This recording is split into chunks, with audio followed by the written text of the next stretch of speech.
Hello, कसे आहात सगळे? तर आज आपण चाललो आहे मालवणला, म्हणजे माझ्या गावी.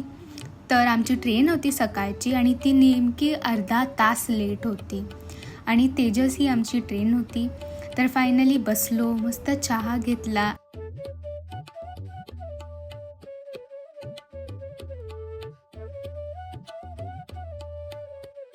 आणि छान ब्रेकफास्ट घेतला आणि वातावरणाची मजा घेतली.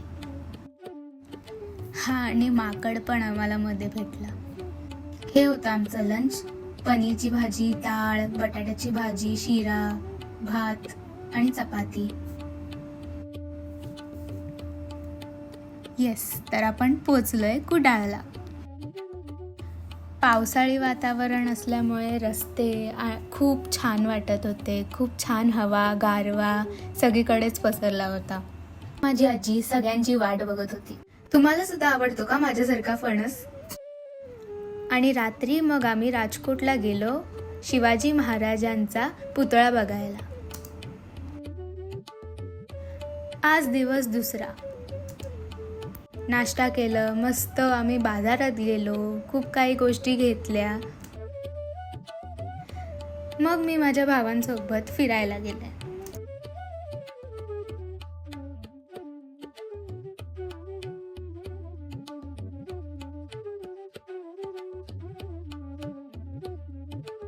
आणि मग रामेश्वराच्या मंदिरात गेलो, छान दर्शन घेतलं.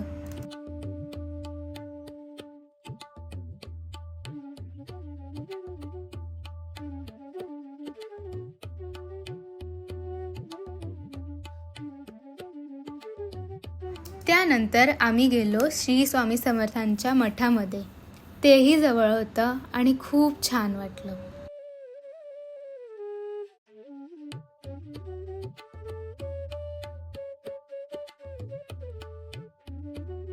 तर हे आहे रसातले शेवया, जे आपण नारळाच्या दुधातनं खातो.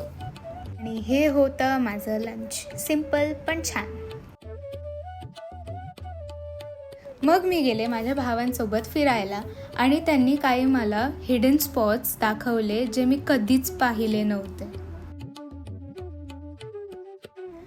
हे होतं वेगळंच स्पॉट आणि इथून पूर्ण मालवण दिसत होता. खूप छान होता हा व्ह्यू.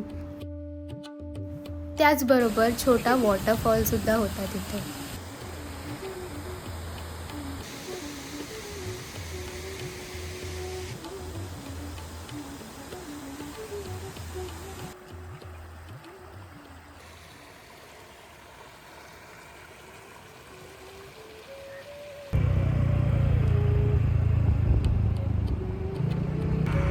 यानंतर आम्ही गेलो दुसऱ्या हिडन स्पॉटकडे.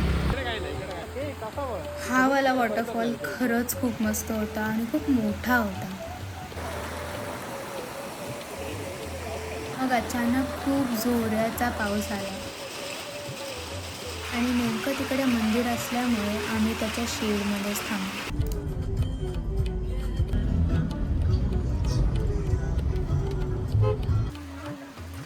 आज दिवस तिसरा.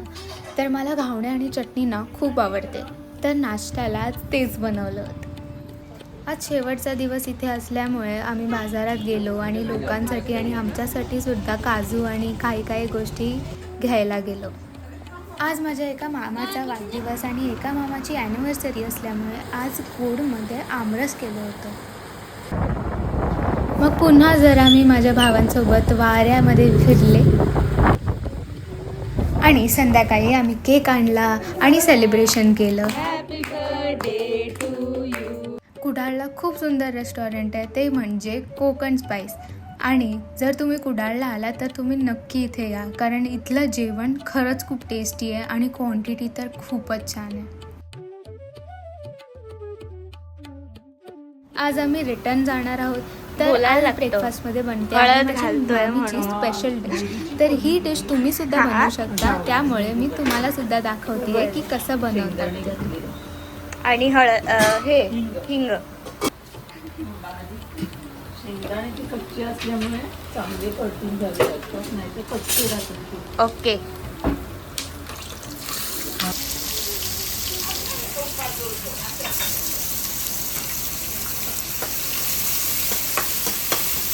कांदा चांगला परतून घ्यावे. परतून घ्यावे. मामी ही रेसिपी तू कुठून शिकली आहेस? ही माझ्या काकीकडून शिकलेली आहे. ओ. साऊथची रेसिपी आहे. अच्छा.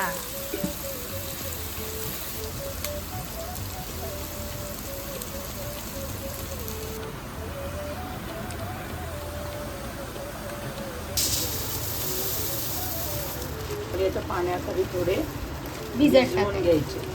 ओके. भिजत ठेवायचे नाही जास्त वेळ. हां. जरा पटकन. हां.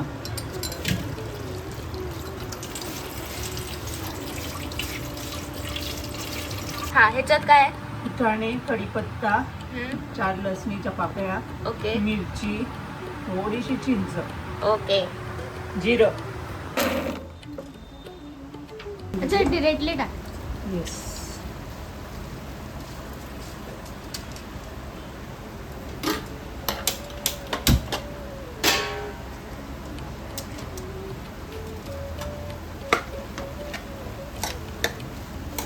झाली रेसिपी. नाही, त्याच्यात ही पावडर घालायची आहे. ओके. खोबरं, कोथिंबीर. या पावडरची पावडरीमुळे मेन. चिरमुऱ्याला चव येते.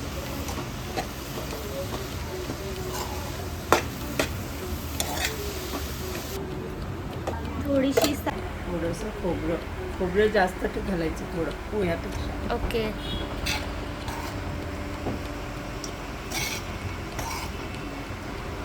Dish ready. Dish is ready. जरा कोथिंबीर असली तर आणि छान दिसते.